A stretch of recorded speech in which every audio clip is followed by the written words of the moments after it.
সম্পূর্ণ পেঁয়াজ রসুন ছাড়া একটা নিরামিষ রেসিপি। নিরামিষের দিনে যদি এরকম একটা পদ থাকে তাহলে দারুণ হয়। ভাত রুটি দুটোর সাথেই খাওয়া যাবে। ভিডিওটি স্কিপ না করে পুরোটা দেখার অনুরোধ রইল।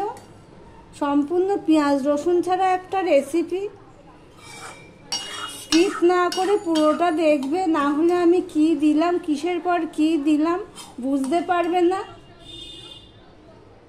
চলো তাহলে ভিডিওতে যাওয়া যাক।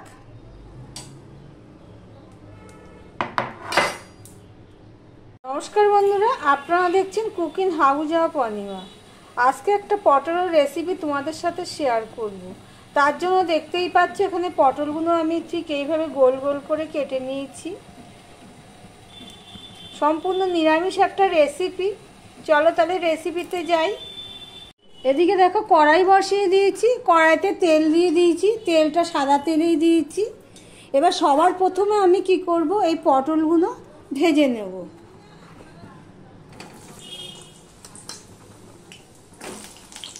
ভিডিওটি স্কিপ না করে পুরোটা দেখার অনুরোধ রইল।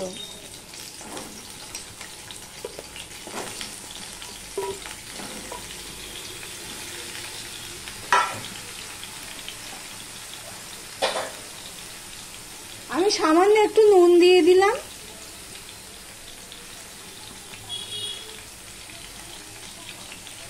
নুন দিয়ে আমি পটলগুলো ভালো করে ভেজে নেব। দেখো পটলগুলো ভাজা হয়ে গেছে।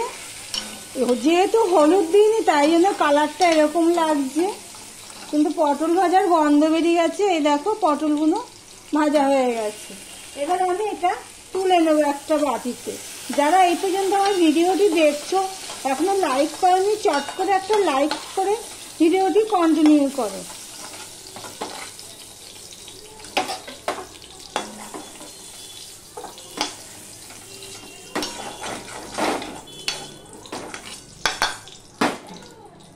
একটু তেল রয়ে গেছে দেখো, তার মধ্যে আমি আরো একটু তেল দিয়ে দিলাম। সম্পূর্ণ পেঁয়াজ রসুন ছাড়া একটা নিরামিষ রেসিপি।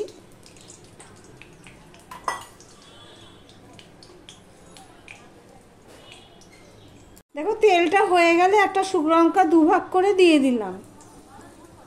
দিয়ে দিলাম একটা তেজপাতা, দিয়ে দিলাম একটুখানি পাঁচফোড়ন, আর দিয়ে দিলাম গোটা গরম মশলা।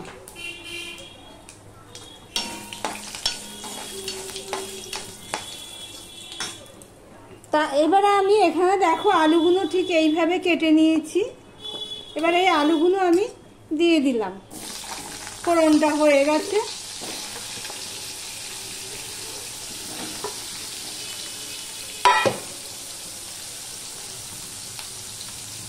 একটু নুন দিয়ে দিলাম।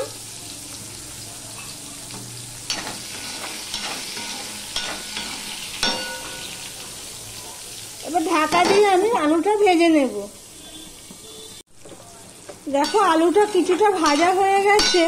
এবার আমি 1 চামচের মতো আদা দিয়ে দিলাম। আদাটা দিয়ে আমি একটুখানি কষিয়ে নেব যতক্ষণ না আদার কাঁচা গন্ধ চলে যায়।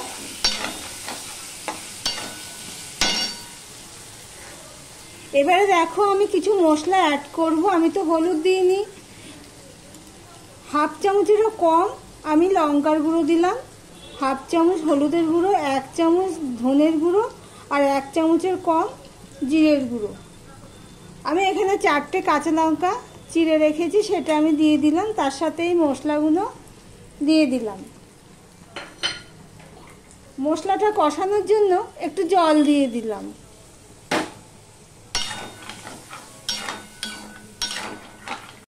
দেখো মশলাটা প্রায় কষানো হয়ে গেছে।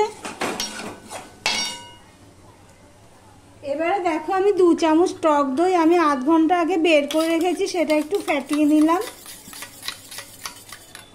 এবার টক দইটা দেওয়ার সময় আমি গ্যাসের ফ্লেমটা একদম ছোট করে দেব, না দইটা ফেটে যেতে পারে।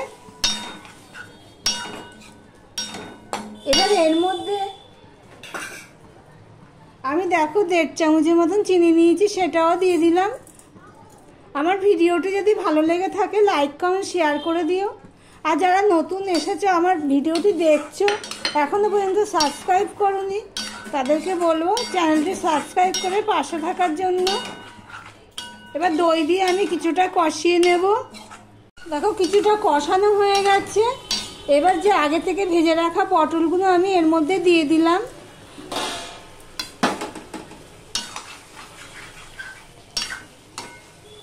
পটল আলু সব মিশিয়ে নিয়ে আবার একটু আমি কষিয়ে নেব।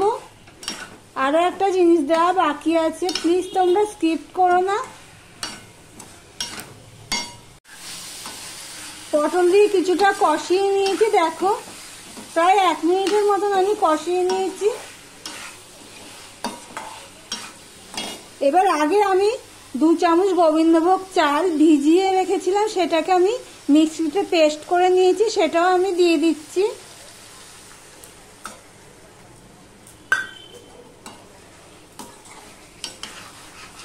এই চাল বাটাটা দিয়ে আমি আবারও একটু কষিয়ে নেব।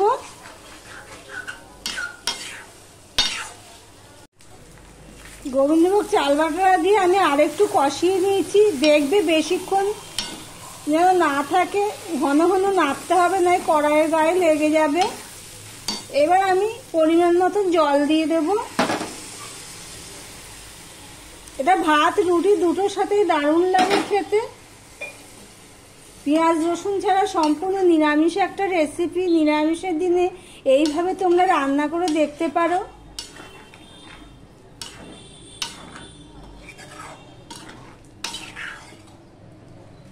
দেখো যে আমি পুরোটা মিশিয়ে নিয়ে দেখে নিলাম কতখানি জল লাগবে।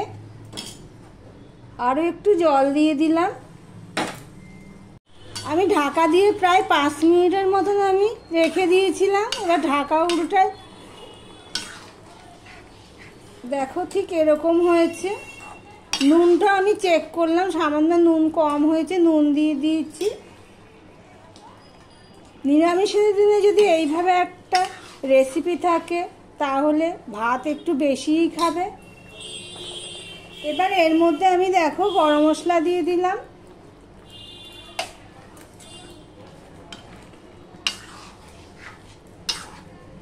গরম মশলা দিয়ে সম্পূর্ণটা আমি মিশিয়ে নিলাম। এবার ঢাকা দিয়ে দিলাম, গ্যাসটা অফ করলাম। ভিডিওটি এখানেই শেষ করলাম।